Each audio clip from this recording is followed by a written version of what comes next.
My parents manipulated me for money, favored my sister, and excluded my son from Christmas while inviting other kids. But one thing they don't know.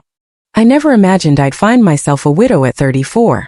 Yet here I am, Dakota, sitting at my kitchen table at 7 a.m., fighting back tears as I try to get my 7-year-old son ready for school. Even though it's been 8 months since Mark lost his life in that accident on the building site, the pain still feels as raw as if it happened yesterday. The first few months after his passing were an endless whirlwind of paperwork, sorrow, and sleepless nights. I honestly don't know how I would have managed without the unwavering support of my in-laws Sarah and Jim. They've been absolute angels, picking up Tommy from school every day so I can focus on work. I even make a stop at their house afterward to collect him, though every time they offer to slip me some cash I protest. Sarah, really? I can't accept this, I told her just last week, holding back the envelope she tried to sneak into my purse. Dakota, sweetheart, we only want to help, she insisted softly, her kind eyes meeting mine. We know the insurance payout was generous, but let us do this for you. And indeed, after Mark's death, the firm paid out $300,000. With that plus my steady job as a marketing manager, we're financially secure. Yet for Sarah and Jim, it's never about the money. It's about the love and support they share with us every day. Sometimes I can't help but wish my own parents were half as supportive. Mom and Dad have always made it clear that my older sister Rachel is their favorite, and nowadays they seem to favor her children over Tommy. Just last weekend, for example, Tommy was excited to see his grandparents, but Mom was already fussing when he began peppering them with questions. After only about 20 minutes, Tommy pointed at the antique grandfather clock and asked, "Why does that clock make that sound? How does it work inside? Dakota, can't you keep him in check?" Mom groaned and rolled her eyes. I recalled how Rachel's kids never caused such a stir, and Dad even agreed, reaching for his laptop. "Here, Tommy, why don't you try out some games? I just downloaded a few new ones." But Tommy wasn't interested in games, he wanted to ask, learn, and connect. Meanwhile, Rachel's 3 children sat tucked away in a corner, eyes fixed on their phones, barely acknowledging anyone else's presence. A behavior my parents hailed as perfect. Growing up as the less favored child, I'd long learned to swallow my feelings while people praised Rachel's parenting and criticized mine. At least I used to console myself that sometimes they helped with Tommy, whether it was watching him during my late meetings or picking him up if both Sarah and Jim were busy. I expected that Tuesday dinner at my parents' house would be just another ordinary evening, yet the warning signs were there from the moment I walked in. Mom had prepared my favorite lasagna, a dish she reserved for special occasions, and Dad was unusually chatty, peppering me with questions about work, Tommy, and everything in between. It felt like they were building up to something that I couldn't quite place. Then, as Mom cut the lasagna into neat, beautiful squares, she said softly, "Dakota, we've been meaning to ask you something." I took a careful sip of water, steeling myself. How much was Mark's life insurance payout? The question struck me like a slap. I nearly choked on my water. Stunned by such an unreserved inquiry into something so intimate, or perhaps simply tired of keeping secrets from them, I replied quietly, "It was $300,000. Mom's fork clattered against her plate, and Dad's head jerked up so suddenly I feared he might injure himself. They looked at me as if I'd just announced I'd hit the jackpot. Setting her fork down with a careful tone, Mom asked, "What are you planning to do with all that money?" I could feel their expectations pressing down on me. "I've invested it," I explained, trying to keep my voice even. "It's for Tommy's future. His college, maybe even helping him get an apartment someday, just as Mark and I always dreamed about." Dad waved his hand dismissively. "But that's years away, Dakota. You should be thinking about the present, about yourself and your immediate family." The way he emphasized family made it clear he wasn't really counting Tommy. I recognized that tone instantly. It was the same one they used to help Rachel with her house down payment or fund her extravagant wedding. "You could do so much more with that money," Mom added eagerly, leaning forward. "You could help your family, people who need it right now, instead of hoarding it for some uncertain future." I snapped, "I'm not discussing my money anymore," my voice harsher than I'd intended. A heavy silence fell over the table as both parents slumped back. Dad's expression darkened with displeasure, a look I'd seen far too many times when I didn't live up to their expectations. Mom's lips pressed into a thin line, signaling her disapproval. The rest of dinner passed in a strained quiet, interrupted only by the scrape of forks against plates. I assumed that would be the end of it, my parents giving me the silent treatment for at least a month whenever I disappointed them. But to my shock, just a week later, Mom called to announce a family dinner on Sunday. "We're having a family dinner on Sunday," she said in that overly friendly tone as if nothing had occurred. "Rachel and the kids will be there too. You have to come, sweetie." There was something in her voice that made me apprehensive, but I agreed nonetheless. When I arrived on Sunday, I found Rachel already there with her 3 children, each one absorbed in their phone as usual. As we sat down to lunch, she launched into a tirade about rising costs and mounting bills, lamenting how difficult it was to make ends meet these days. Everything is so expensive now, she complained while passing the potatoes. Your father and I can barely scrape together a normal life. Mom, dabbing her eyes with a handkerchief, added details about soaring grocery prices and skyrocketing electricity bills. Then with the self-righteous tone she perfected since childhood, Rachel declared, I've been thinking, Dakota, you and I should help Mom and Dad financially. I'm sending them $500 every month. I wish I could do more, but you know how it is, Jack is the only one working, and with 3 kids that's all we can manage. She paused, letting her words hang in the air, then turned to me with a smile that didn't quite reach her eyes. But you, Dakota, you should send them $1,000 every month. I nearly choked on my water. Well, it makes sense, Rachel continued. You earn very well at your job, you have only 1 child to support, and given your situation you have extra income. Her careful avoidance of mentioning Mark's death set my blood boiling. I wanted to shout that I was a widow, that I no longer had his income to rely on, and that any additional funds were meant solely for Tommy's future. But before I could speak, Mom clapped her hands with delight and Dad beamed as if it were Christmas morning. Oh girls, Mom said. You have no idea what this means to us. Torn between fury and disbelief as I watched my family's hopeful expressions, the words I wanted to say died in my throat. After a lifetime of seeking their approval, they were now placing a price on it. Fine, I heard myself say quietly. The first transfer was excruciating. The $1,000 vanished with a few clicks. I convinced myself it was worth it if it meant more support for Tommy, but that comforting thought soon evaporated. Then came another call. Mom, could you pick Tommy up from school today? Sarah has a doctor's appointment, and I have a late meeting, I pleaded. Oh honey, I'm so sorry, Mom's voice cracked over the phone. I have such a headache today. You know how terrible my migraines get. This became a pattern. Every time I needed help with Tommy, there was always an excuse. Mom was too busy, too exhausted, had errands to run, or her back was acting up. Meanwhile, the $1,000 was automatically deducted from my account every month. One particularly unpleasant Thursday, after Mom claimed she couldn't watch Tommy because she might be falling ill, I contacted Sarah in desperation. Of course, we'll pick him up, Sarah replied without hesitation. Jim was already heading to the school, and Tommy loved their little chats during the drive home. He'd been excitedly telling him all about their science project. I ended the call and sat at my desk trying to hold back tears. $1,000 per month netted me nothing but excuses from my own mother, while my mother-in-law would drop everything to help without ever asking for a cent. Then December crept in. We'd always celebrated Christmas at my parents' house, a long-standing family tradition where everyone gathered to exchange gifts, share meals, and create memories. Exactly 1 week before Christmas, while I was helping Tommy with his homework, my phone lit up with Mom's number. Dakota, honey, she began in that syrupy sweet tone that always heralded bad news. We've decided to do something different this year. We're having an adults-only party, no children allowed. The pencil I was holding snapped in my hand. What? I managed to stammer. It's just that we want to do something more sophisticated this year, Mom explained, as casually as if she were discussing a minor change in dinner plans. Just some wine and adult conversation. But it's Christmas, I objected, stepping back so Tommy wouldn't hear. What am I supposed to do with Tommy? I asked. Oh, that's simple, she replied, her voice light and dismissive. You can leave him with Sarah and Jim, they'd love to have him. I'm sure you'll drop by around 7. After hanging up, I glanced over at Tommy, still engrossed in his arithmetic problems and blissfully unaware that his grandmother had just canceled his Christmas invitation. My heart ached as I watched him concentrate on his multiplication tables, tongue peeking out in earnest concentration. I spent the entire following week agonizing over what to do. Celebrating without Tommy felt utterly wrong. Yet canceling the whole family Christmas seemed even more dramatic. In the end, I devised a compromise. I'd leave Tommy with Sarah and Jim for a few hours, attend my parents' gift exchange and greetings, and then return later to properly celebrate Christmas with both my in-laws and my son on Christmas Eve. On Christmas Eve, I arrived at my parents' house alone, carrying a bag of neatly wrapped presents. The driveway was packed with more cars than usual for our family gatherings. As I walked up to the front door, I heard the sounds of laughter and Christmas music filling the crisp December air. But when I opened the door, the world seemed to tilt. The house was crowded with relatives, aunts, uncles, cousins, but what stopped me in my tracks was the sight of Rachel's 3 children dashing through the living room, wearing paper crowns near the Christmas tree. I noticed my cousin Linda's kids munching on cookies, and then more children appeared, Mark's twins and Susan's teenage child. Suddenly, the room felt oppressively hot and cramped as I realized the truth.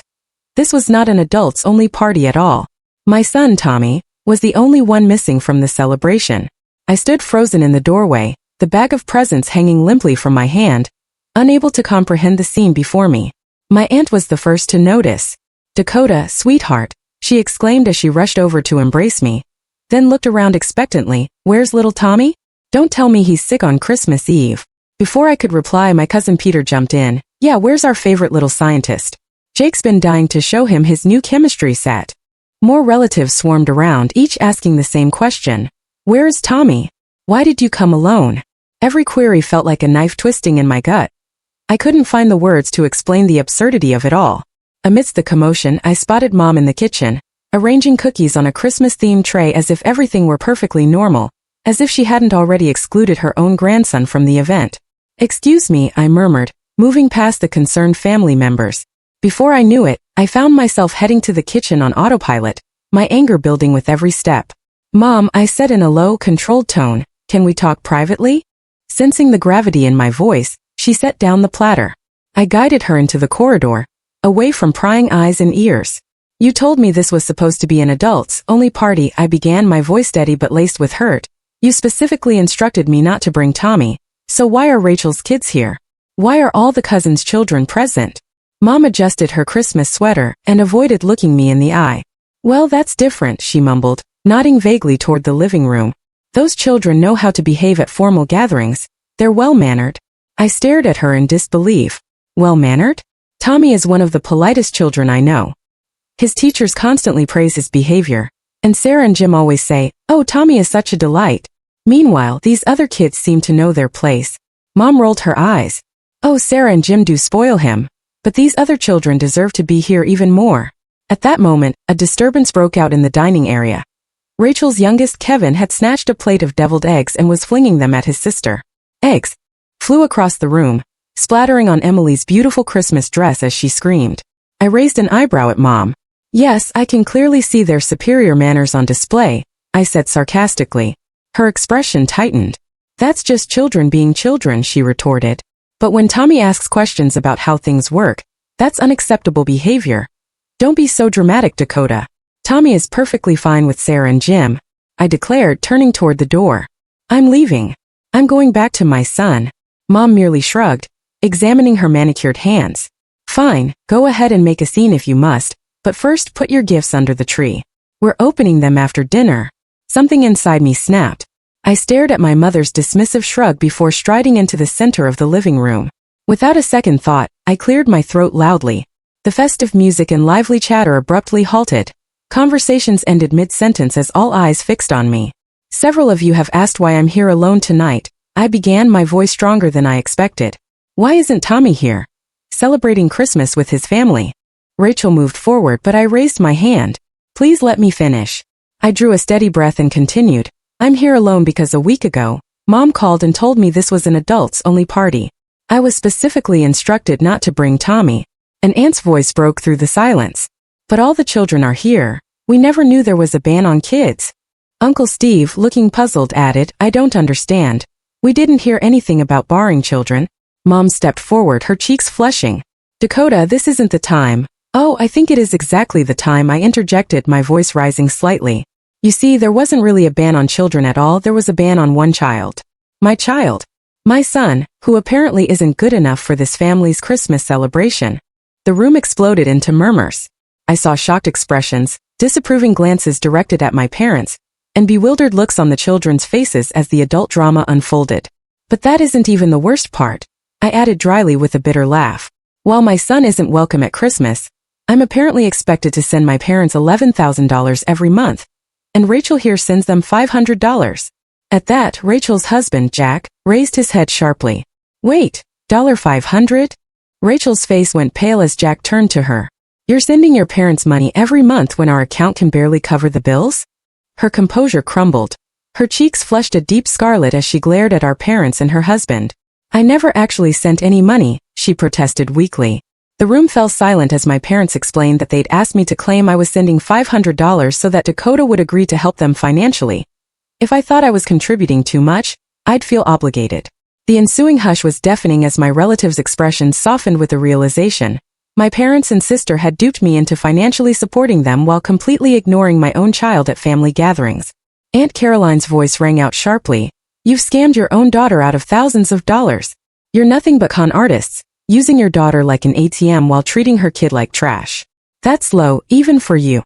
Before long, the gathering erupted with overlapping voices, some expressing disdain, others demanding an explanation. Rachel tried to defend herself to an increasingly furious Jack as my parents' carefully constructed facade crumbled before our eyes. I raised my hand, silencing the clamor. I have something else to say. The room stilled once more as all eyes turned back to me. Mom and Dad stood unmoving before the Christmas tree, their faces blank. Even as Rachel continued to babble at Jack, everyone paused to listen. From now on, I declared clearly and firmly, I will no longer send you any money, and I refuse to maintain any relationship with you or with Rachel. I'm done. Without waiting for a reply, I turned and left, leaving the bag of gifts on the door. The sound of the door closing behind me felt final, like ending a chapter one should have closed years ago. Sitting in my car, I pulled out my phone and opened my banking app. With a few rapid taps, I canceled the monthly transfer to my mother's account. It felt like severing a cord that had been dragging me down for months. The drive to Sarah and Jim's place seemed to stretch on forever, yet also pass in a blur. When I finally parked, I saw Tommy through the window, happily helping Sarah decorate Christmas cookies. The sight of him so joyful and loved brought tears to my eyes. We spent the rest of Christmas with Sarah and Jim, baking cookies, singing carols, and watching Tommy's face light up as he helped Jim construct the nativity scene. This, I realized, is how family should feel. The next morning, while Tommy was still asleep amid the goodies Santa had left him, my phone rang. It was Aunt Caroline. You might want to know how things ended last night, she said without elaboration. After you left, it was like a dam broke. Uncle Mike then stood and declared he couldn't remain in that house another minute. Soon, Aunt Marie and Uncle Steve followed. Before long, everyone was grabbing their coats and kids. I listened as Aunt Caroline recounted how all the relatives departed together, without even saying goodbye to my parents.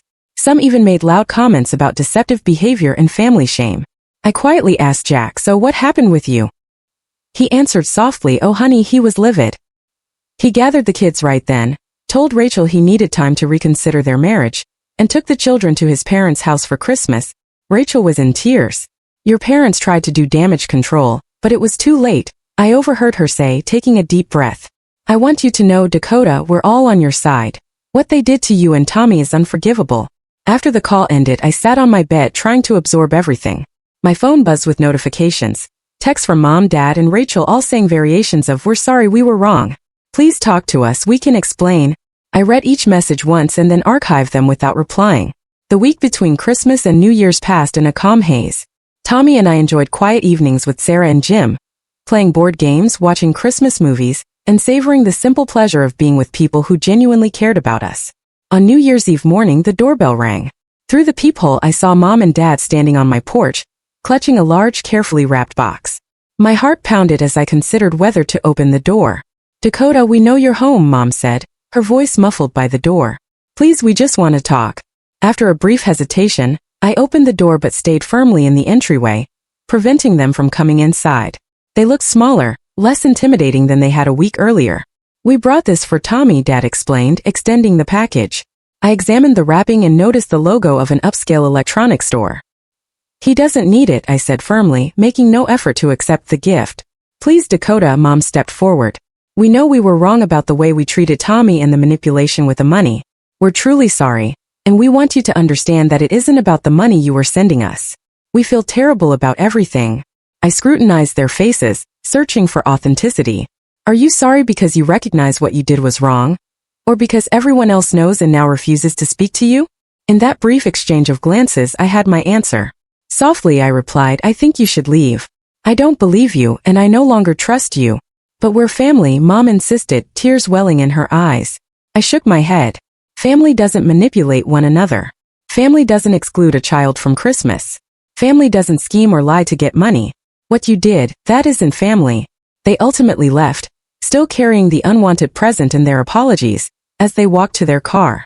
I watched them drive away, not with sorrow but with a sense of relief. In the months that followed, I stood by my decision. I didn't answer their calls or texts. Rachel tried to reach out too, but I disabled her number. Instead, the money I had been sending my parents was transferred to Tommy's education fund. The strange thing about removing toxic individuals from your life is how much space it creates for healthier relationships to blossom. Aunt Caroline began inviting us over for Sunday dinners. Uncle Mike and his wife hosted barbecues where Tommy could play with his cousins.